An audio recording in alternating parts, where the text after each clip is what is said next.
Caleb stood behind the floor-to-ceiling glass of his study, watching the rain blur the lights of the city below. To the world, he was a titan of industry, a man whose signature could move markets. But inside the silent, cold perfection of his mansion, he was just a man surrounded by expensive things he no longer saw. The chime of his security system broke the silence. A notification flashed on his phone. Motion detected. Front porch. Caleb frowned. His estate was a fortress. No one moved past the gates without an appointment. He pulled up the live feed and froze. A small boy, perhaps 7 years old, stood huddled under the grand portico. He was black, his skin shimmering with wetness under the harsh LED security lights.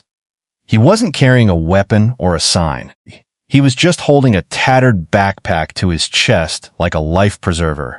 Caleb opened the heavy oak door, the warmth of the house spilling out into the autumn chill.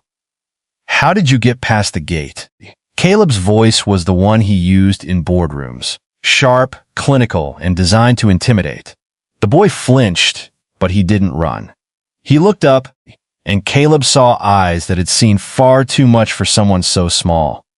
"The gate was open for the big truck," the boy whispered, his voice raspy from the wind. "I'm only asking for a glass of water, sir. If you don't have a whole glass, half a glass is okay." The moral gap opened instantly. In a house with 32 faucets and a climate-controlled wine cellar, a child was begging for the one thing that was free. "Where are your parents?" Caleb asked, his hand still firmly on the door handle, his internal armor shielding him from the boy's vulnerability. "I don't know where my mom is," the boy said, his lower lip trembling. "And my Nana, she's at the hospital. They took her in the flashing lights car. I tried to walk there, but the streets looked different at night." Before Caleb could answer, his wife, Elena, appeared in the foyer, draped in a silk robe that cost more than most people's cars. She looked at the boy and then at the black metal sign posted near the driveway. "No soliciting, no trespassing." "Caleb, what is this?" she asked, her voice a polished blade. "It's midnight. We don't know who this child is or who sent him. This is how security breaches happen. Call the guards." The boy Elijah backed away slowly. He didn't look angry. He looked defeated. "I'm sorry, ma'am. I didn't know the sign meant me. I just saw your lights. I thought maybe someone was awake." Caleb watched the boy turn toward the dark, wet driveway. He saw the holes in the boy's sneakers. He saw the way the wind caught the thin fabric of his jacket. The high-stakes hook of the moment wasn't just about a thirsty child. It was about the sudden, violent collision of two worlds that were never meant to touch. "Wait," Caleb said. The word was a command, but the edge was gone. "Caleb, don't," Elena warned. "There are protocols for this." "The protocol is that a child is thirsty," Caleb snapped. He looked at Elijah. "What's your grandmother's name, son?" Elijah reached into his pocket and pulled out a crumpled piece of notebook paper. The ink was smeared by the rain, but the name was legible. Sarah Jenkins. The world seemed to stop spinning. Caleb felt a ghost of a sensation. The smell of smoke, the sound of tearing metal, and a woman's steady hand holding his 10 years ago. He remembered the woman who had pulled him from a burning wreckage when he was nothing but a reckless young man with too much speed and no sense. She had saved him, disappeared before the press arrived, and never asked for a dime. He looked at the boy, her grandson. The power reversal was complete. The billionaire wasn't the one in control. He was a man in debt to a child who only wanted water. "Elijah," Caleb said, his voice thick. "Forget the water. We're going to the hospital. And we're going to make sure your Nana gets the best doctors in this country." He looked at Elena, whose face had finally crumbled into realization. Caleb didn't wait for her. He stepped out into the rain, unbothered by his silk suit getting ruined, and placed a hand on the boy's shoulder. For the first time in years, Caleb felt like a man of worth, not because of what he owned, but because of what he was finally willing to give back. The rain didn't just fall on the Beckett estate. It seemed to apologize before touching the marble. Inside, the air was filtered, scented with expensive sandalwood, and kept at a precise 72 degrees. Caleb Beckett sat in his leather armchair, the armor of his life. His wealth, his security team, his impenetrable gates wrapped tightly around him. A soft chime echoed. Not a frantic knock, but a hesitant, rhythmic vibration against the solid oak front door. Caleb checked the monitor. A small boy, Elijah, stood there. He wasn't crying. He wasn't begging. He was simply existing in a state of quiet desperation that felt like a breach of the estate's peace. When Caleb opened the door, the contrast was violent. Caleb stood in a $1,000 cashmere sweater. Elijah stood in a jacket so thin the wind moved through it like a ghost. "Sir," Elijah said, his voice small but steady, "I'm only asking for a glass of water. If you don't have a whole glass, half a glass is okay." That line, "half a glass is okay," was the ultimate display of vulnerability. It was the politeness of a human being who had been taught that his needs were a burden to the world. He was negotiating for his own survival, offering to diminish his own thirst so as not to inconvenience the man behind the heavy door. "Caleb, close the door." Elena's voice came from the top of the stairs.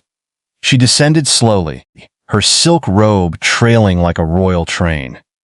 To her, Elijah wasn't a child, he was a variable. He was a crack in the armor they had spent decades building. "There are procedures for this, Caleb," she said, her voice a cold, polished stone. The neighborhood association was very clear about loitering. "If we help one, the gates mean nothing. We have security for a reason. This is how people get taken advantage of." Elena represented the armor of the wealthy, the belief that rules and signs like "no trespassing" are moral shields. By following the rules, she could ignore the suffering in front of her without feeling like a villain. To her, the boy's politeness was a trick, a polished story designed to bypass their defenses. "He's just a kid, Elena," Caleb muttered, though he didn't move to let him in yet. He was caught in the tension. He looked at the boy's backpack, which was stained and heavy with the few belongings he had left. "I can stay on the porch, ma'am," Elijah said, sensing Elena's hostility. He stepped back, moving away from the warmth of the foyer and back into the shadow of the rain. "I won't touch anything. My throat is very dry, and the hospital is still far." This was the social commentary in its rawest form. The boy who had nothing was worried about touching things he couldn't afford, while the woman who had everything was worried about a sign on a gate. The armor was so thick that Elena couldn't see a thirsty child. She only saw a threat to her order. Caleb looked at the glass of sparkling mineral water sitting on the side table, something he had poured and forgotten about. He looked at the boy who was willing to accept half a glass of tap water as a blessing. The tension snapped when Elijah's knees buckled slightly, a flicker of true physical exhaustion that no con artist could fake.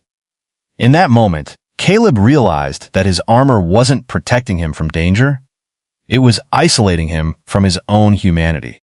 "Forget the glass," Caleb said, stepping out into the cold and ignoring Elena's sharp intake of breath. He reached out, his hand finally breaking the invisible barrier between their worlds. "You're coming inside, and you're going to have a lot more than half a glass." The armor had been breached, not by force, but by the undeniable weight of a child's quiet dignity. The hospital room was a symphony of sterile sounds, the rhythmic hiss of a ventilator, and the steady, haunting beep of a heart monitor. Caleb stood in the doorway, his designer suit damp from the rain, feeling entirely out of place. Elijah had already rushed to the bedside, his small hand disappearing into the wrinkled, porcelain thin hand of the woman lying there. "Nana," Elijah whispered. "The man brought me. He has a big car, Nana. He gave me water." Caleb watched as the woman's eyes struggled to open. When they finally did, they weren't the eyes of a stranger. They were clouded by age and illness, yes, but there was a spark of iron-willed stubbornness in them that sent a violent jolt through Caleb's memory. 10 years ago, a black ice patch on a deserted mountain road. Caleb had been 24, arrogant and driving far too fast. The crash had been a scream of metal. He had been pinned, the smell of gasoline thick and terrifying, as the engine block began to glow with orange heat. He had closed his eyes, accepting the end, when a pair of hands, strong, calloused, and unafraid, had reached through the broken glass. "Don't you dare!" A woman's voice had growled over the roar of the flames. "Don't you close those eyes. You stay with me, boy. You hear me? Stay!" She had dragged him out. She had sat with him in the dirt, her own coat wrapped around his shivering shoulders until the sirens drowned out the crackle of his burning car. By the time he woke up in the ICU, she was gone. No name, no address. Just a good Samaritan who didn't want the spotlight. Now, looking at the name on the chart, Sarah Jenkins. Caleb felt the armor he had worn for a decade shatter. This wasn't a random act of charity. This wasn't a billionaire being generous to a homeless boy. This was a cosmic ledger being balanced. "Sarah?" Caleb's voice was barely a breath. The woman turned her head slowly. She squinted at him, her brow furrowing in the way people do when they are trying to read a book in low light. Then, a faint, raspy chuckle escaped her lips. You cleaned up real good, boy." Caleb fell into the plastic chair beside the bed, his head in his hands. The life debt he had carried, the one he thought he could never repay, was standing right in front of him in the form of a 7-year-old boy who had asked for half a glass of water. "You saved me," Caleb choked out. "On the 88 highway, 10 years ago." Sarah smiled weakly, her fingers twitching against Elijah's hair. "I told you to stay awake. Looks like you stayed awake long enough to find my boy when he was lost." The full circle moment hit Caleb with the weight of destiny.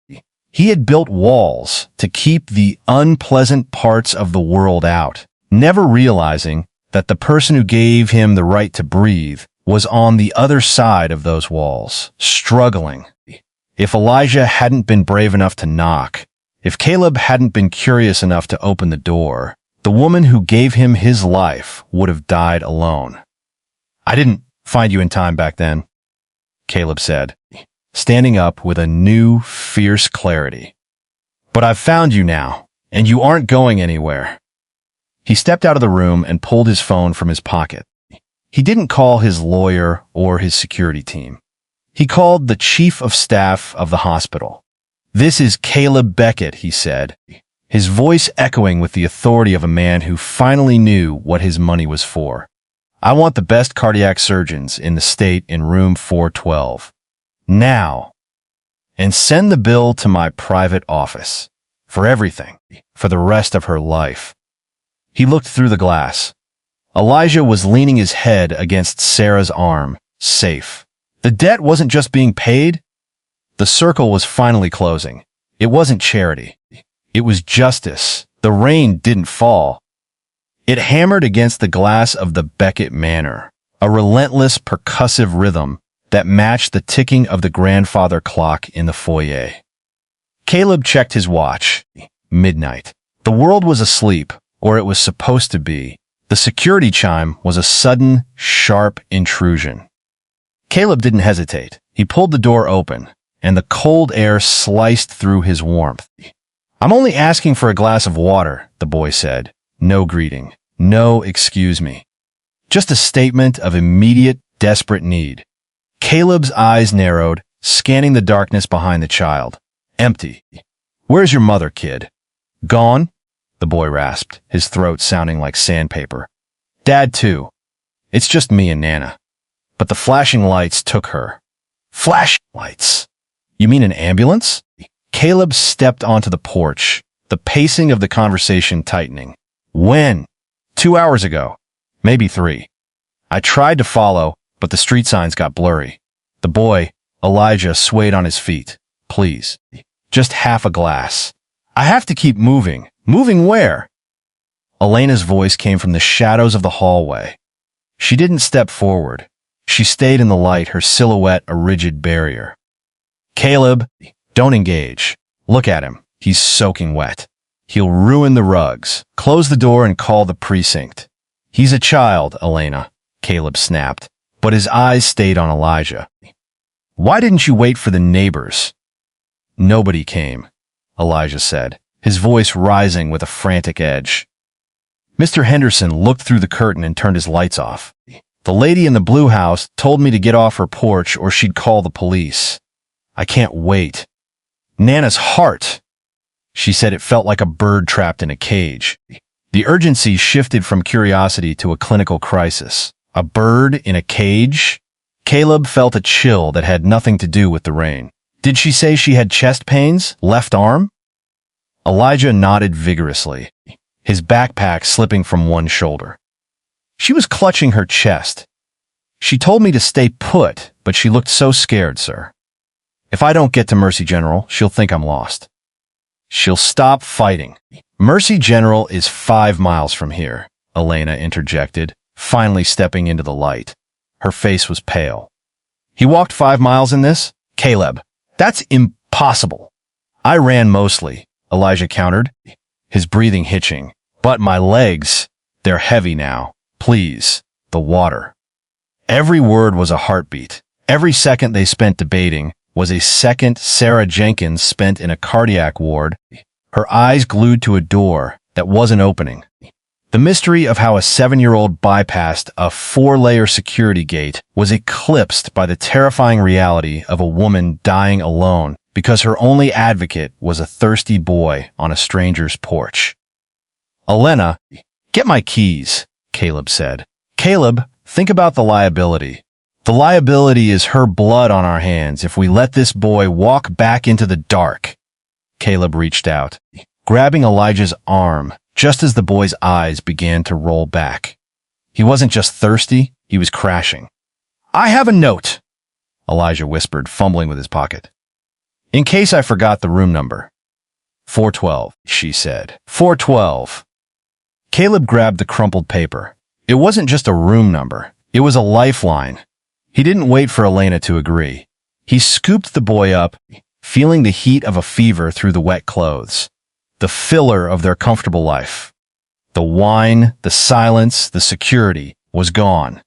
There was only the road, the rain, and the ticking clock that was running out of time for Sarah Jenkins. The silence in the VIP waiting lounge of Mercy General was expensive. But for the first time in his life, Caleb Beckett found it unbearable. For years, he had lived by a singular philosophy. Wealth was a shield. You built walls to keep the chaos out. You hired lawyers to keep the liability away.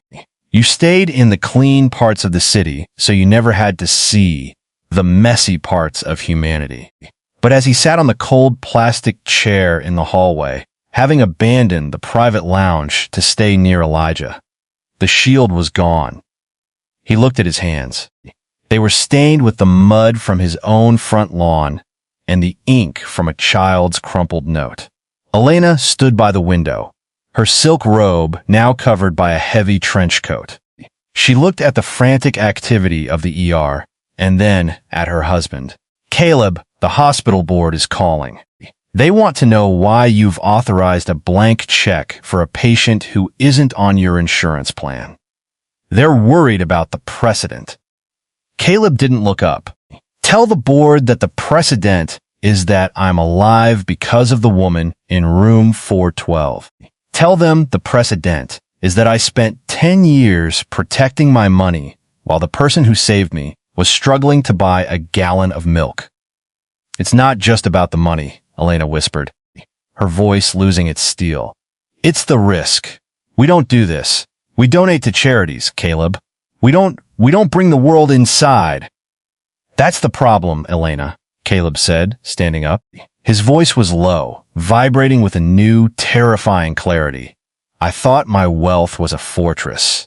I thought it made me safe. But looking at that boy tonight, I realized I was just a prisoner in a very expensive cage. I wasn't protecting my life. I was hoarding it. The double doors swung open. A surgeon stepped out, pulling off his mask. He looked exhausted. Mr. Beckett? The patient, Sarah Jenkins. The damage to the mitral valve was severe. If she had arrived 10 minutes later, or if she didn't have the motivation to keep her heart rate stable, he glanced at Elijah, who was asleep on a nearby bench. She kept saying she had to wait for her boy. She's stable. But the recovery will be long. She'll need specialized home care. She can't go back to a third-floor walk-up. Caleb felt a shift in his chest, a physical sensation of armor falling away. The old Caleb would have calculated the cost of a long-term care facility and looked for the most tax-efficient way to handle it. The new Caleb didn't even blink. She isn't going back to a walk-up, Caleb said. I own the apartment complex on 5th and Main. Clear out the ground floor suite. Retrofit it with full medical equipment. Hire a 24-hour nursing staff. Caleb. Elena gasped. That's a commercial property. That costs. It costs exactly what I owe, Caleb interrupted. He looked at his wife, and for the first time in years, he saw her not as a partner in a business called marriage, but as a human being who was just as scared as he was. I've spent my whole life using my wealth to build walls, Elena. From now on, I'm using it to build bridges. He walked over to the sleeping Elijah and gently draped his own cashmere coat over the boy's shoulders. The expensive fabric, which he once guarded so carefully against stains, was now just a blanket for a tired child. The moral climax wasn't in the check he was writing. It was in the identity he was shedding. Caleb Beckett was no longer a man who protected his wealth. He was a man who had finally discovered that wealth only has value when it is spent on the things that money can't buy. Mercy, memory, and the life of a woman who once told a dying stranger to stay awake. As the sun began to rise over the city, Caleb didn't head for his mansion. He stayed in the hospital hallway, waiting for a woman from his past to wake up so he could finally tell her that he had followed her orders. He had stayed awake. And he was finally truly seeing the world.